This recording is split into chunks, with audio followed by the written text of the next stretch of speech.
Harlan's through, he may go for it, still going, trying to barge his way through, goes to the shot, what a goal! Arriving Rian O'Neill from an almost impossible angle, and that's the rousing score Armagh were looking for.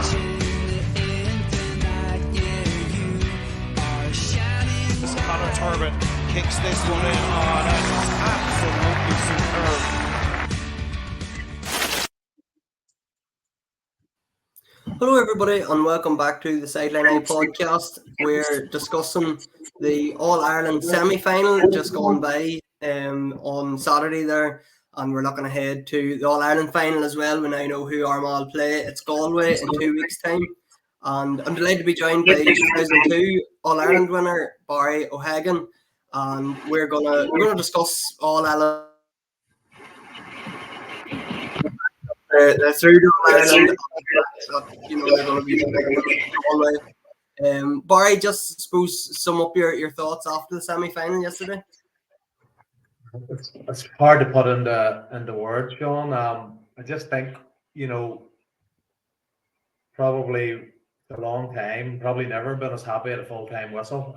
Just for Geezer, number one, in terms of the job he's done, and it's well documented the probably good bit of grief he's been getting within the county and maybe wider in the last year or two, and probably with a lack of appreciation of the job he's actually done, and then players, there's Soupy, Aidan Falker, Rory Grugan, Andrew Murnan, about 10, 11, 12 years, and the resilience those lads have shown to come back and stick at it, and despite the heartaches in the last number of years in particular, to keep coming back. It's just rewards for them to get to an All-Ireland final. And we don't want to get ahead of ourselves. We've got the final. There's nothing won yet, but I thought it was really, really important that the lads enjoyed yesterday, and that emotion came out in them all.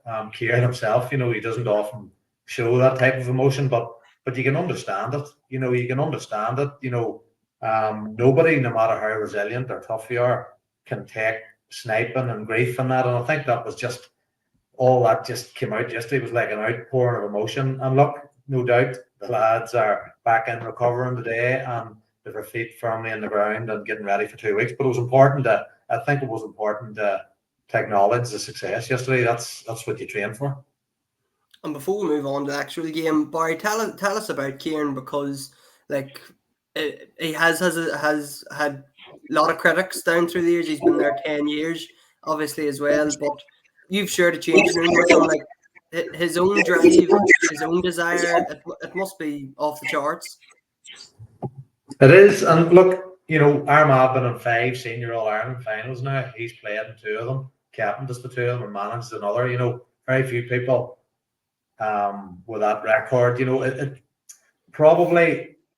In terms of the driven individual he was as a player, it wasn't one thing. It wasn't, how he was in the dressing room or how in training or how he prepared away from it. It was all those things. He knew it wasn't a quick fix for anything, and he dedicated his life. It was week on week, day on day, year on year, driving himself and driving others. And he just has that much passion for the county, and he's brought that into his managerial career. People that watch Armagh football, Sean, in the 10 years have been there, the first 4, 5, 6 years, we probably didn't have the players about them. There was players dropping in and out of the squad on a regular basis. Every year we were between Division 3 and Division 2. But this group he's been building since around 18, 19, pre-COVID. And there's a couple of big defeats, the COVID year, beat well, the Donegal and Breffni Park, but they've been slowly building. And, we put so much into it, and I think if you watch these interviews after the game yesterday, he talked about getting the players to understand their capability, but then what they have to do to put that in place so it comes out in places like Brook Park yesterday. And I'm just delighted for him, because while he wouldn't be a man on social media, I'm not really on social media myself, but his family and friends are, and no doubt people are telling him the abuse. And I'm on Twitter, but I don't really comment. I just follow it for articles, but people send you in WhatsApp messages what's said about him, and some of the comments over the last 2 years have been disgusting. From people that didn't really play or coach or anything, it's disappointing, and that's hard to block out the noise if you're part of a management team or part of a playing group. But to have, when I think it tells you all you need to know.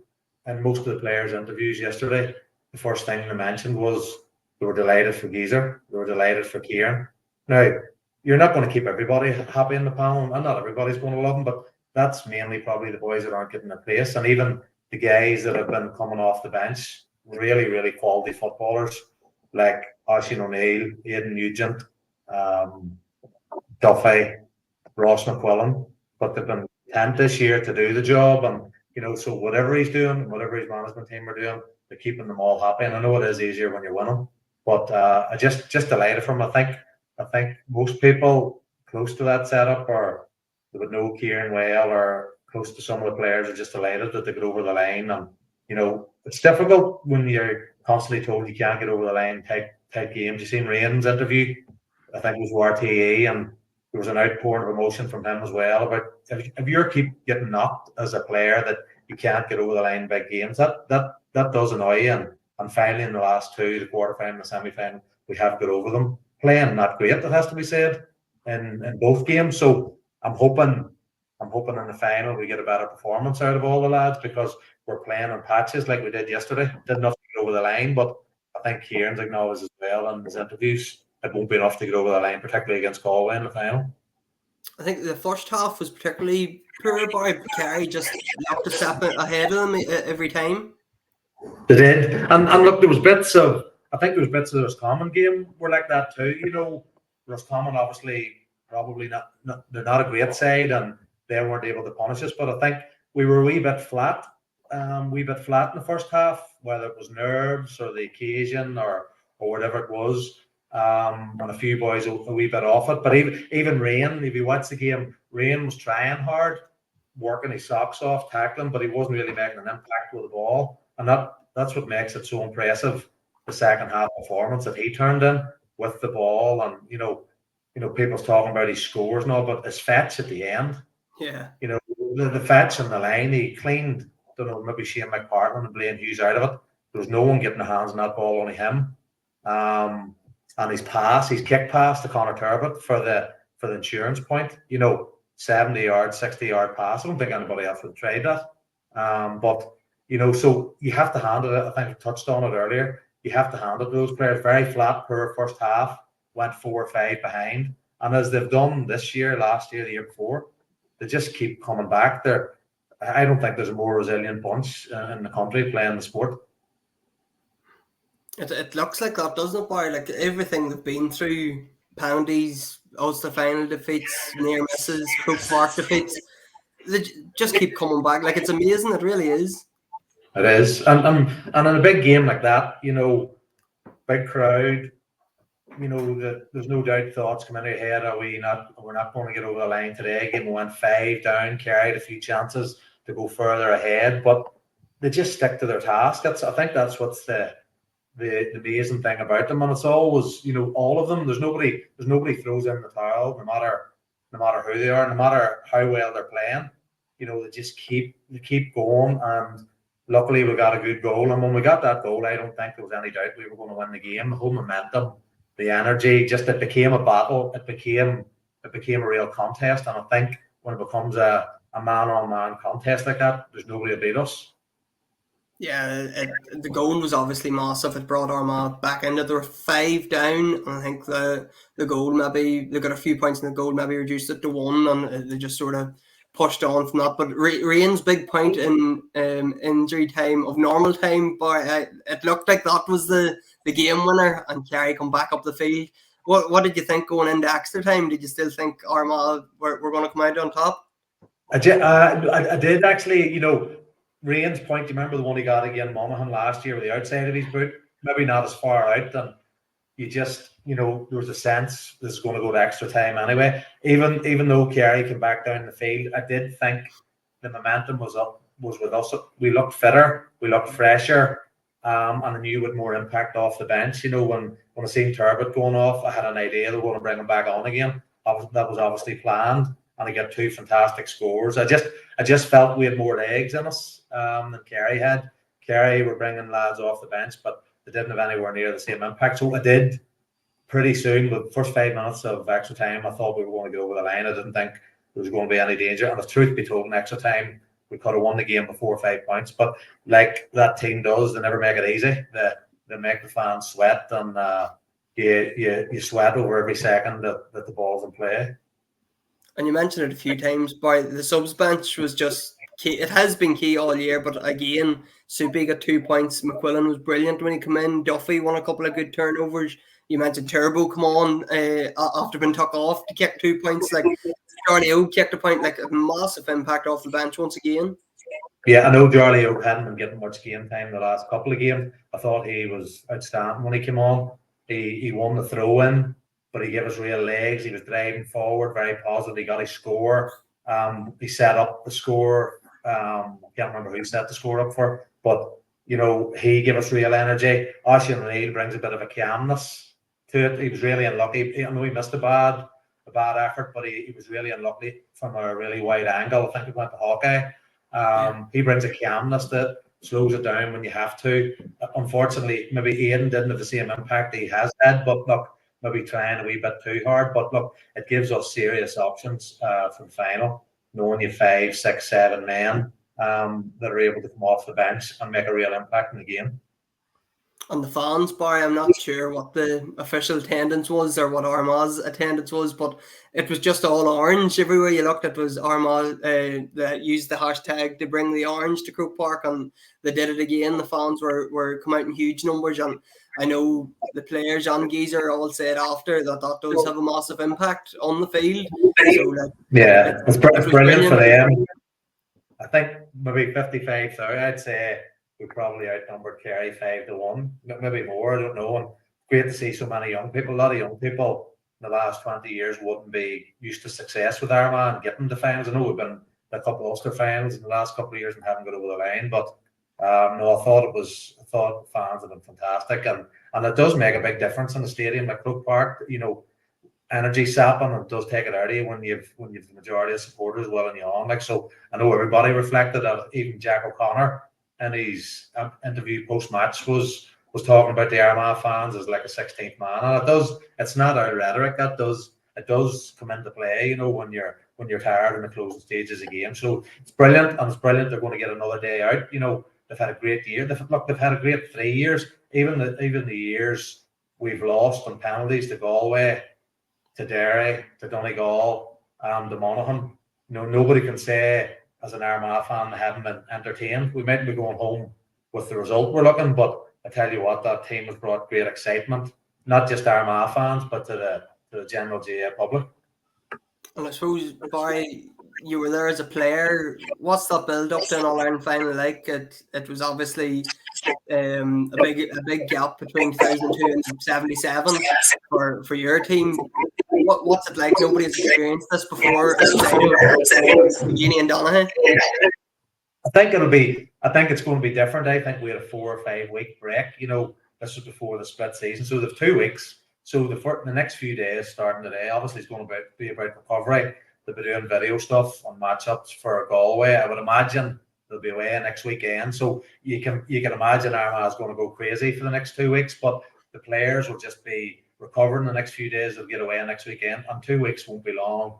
That comes around. So the players will enjoy it. You have to enjoy it. You have to enjoy the build-up. Just let somebody in your house go and deal with all the ticket stuff, all the noise around that. But no doubt, Geezer and his management team will have all that mapped out, and let the players focus solely on getting their bodies right this week and getting ready tactically and physically for the challenge that Galway will pose. You know, Galway are a big physical team, a bit like us. They like to play on the edge. So you know, it's going to be pretty much 50-50 there, and I think it's a team's going to take their chances, but like Galway did today, that's going to get them over the line. But the players should enjoy it. You know, I think Kieran referenced it. You know, I know our fans expect us to be in the All-Ireland every year, the All-Ireland final, but it doesn't come along too often to a county our size. You know, I think people have to be realistic at times and realise the playing population we have in the county, the size of our county compared to all the other counties, and you know, just enjoy the next couple of weeks, and hopefully, fingers crossed, we'll become out on the right side of a result. And it's a huge opportunity for Galway's thinking it's a huge opportunity. Armagh's thinking it's a huge opportunity to win the Sam Maguire. Obviously Galway they've built up a bit of a rivalry with Armagh the last 2 or 3 years. Like it's going to be a cracker, boy. We expect it to be anyway. It is. We beat them. They beat us in penalties 2 years ago. We beat them by a point in the group stage last year. It was a draw. I hope we probably get out of jail this year with a draw. So it's pretty even Steven. There's not much between the two teams, and I don't expect there being too much between the teams in a fortnight's time. You're probably looking something similar to that Galway Donegal game. It's going to be something like 17-16, 18-17. I think that's what the score. I think if we're going to beat them, we'll probably have to rattle the net once, maybe twice. And they'll probably be thinking the same thing against us. They're very good defensively, big, strong unit, a bit like us. And it's all in the day. I don't think Armagh, they'll have to get their matchups if Comer and Walsh are fit. Obviously, Matthew Tierney is a quality operator. So we're going to have to get our matchups right, Rob Finnerty. But I think it's all about us in terms of if we perform to the way we can, I think we can win the game.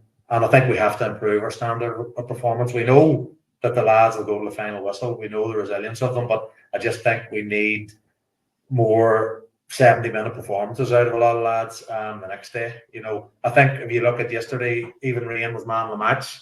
I think we need more of what Joe McElroy, I haven't seen many articles today where he's got some praise. He had an amazing match. He was brilliant from start to finish, doing the dirty jobs that nobody else sees. I thought he was phenomenal. Thought Niall Grimley was excellent. Brilliant in extra time, but I thought he was very good first half and a very good second half. I thought the two of them have gone under the radar a wee bit, but the two of them were awesome yesterday. And you were mentioning matchups. We'll have to give Brian Cambridge a shout out. Obviously picked up Clifford, held him to a point from play and scored a goal at the high end himself.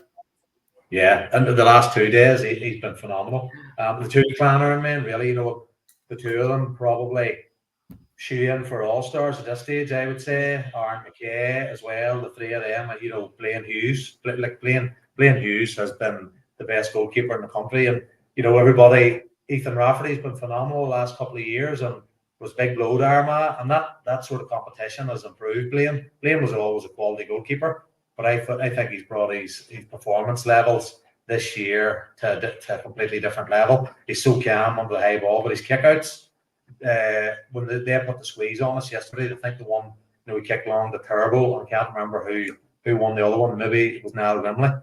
But his kicking has been exemplary, and there's a lot of those lads have been outstanding. But McCambridge to do what he did on Clifford and to score the goal, he could have had a second goal probably if Turbo had fisted the ball inside him as well. So that takes some fitness level, some energy. So fair play to him. He's been outstanding really in the last number of games, and Turbo as well. Like Turbo's been phenomenal this year.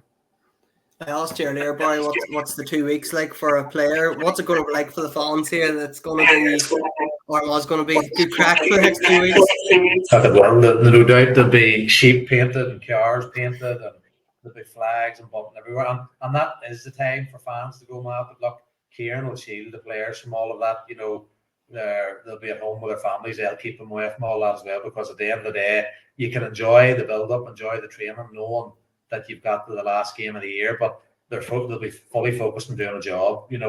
It's the enjoyment part will come after when we get over the line, hopefully. So they'll just be focusing, as I say, this week, early part of the week on recovery, then getting their matchup sorted and getting their bodies and the tactics right for the following Sunday. So it's going to be a really enjoyable couple of weeks for them, but knowing, when it comes to it, that they have a job to do. And look, this is a very, very single-minded group. They're resilient bunch, as I've highlighted before, but they're also, there'll be a good focus on them. They'll know they might get a chance at this again, because, as I say, we don't get to too many finals, and so it's been brilliant. Look, the minors in an All-Ireland final this year, and the seniors. What a year for Armagh football! Yeah, it's been incredible, and obviously we know it's not over yet. We have a massive 2 weeks here, and we'll be all across it. Of course, with interviews, podcasts, previews, everything else. Our history articles from Brandy McCann have been really interesting the last couple of weeks as well. So make sure to check us out and follow us on all our social media platforms, the Sideline Eye on Facebook, Twitter, and Instagram, and follow us on YouTube and Spotify if that's where you get your podcasts. Barry, great to hear from you. Thanks for coming on, and we look forward to a big 2 weeks. No problem, Sean. Thank you.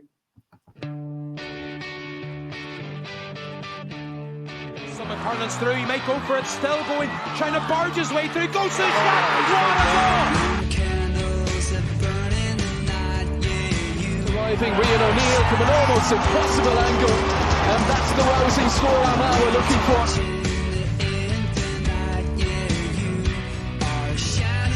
Conor Turbot kicks this one in, and it's absolutely superb.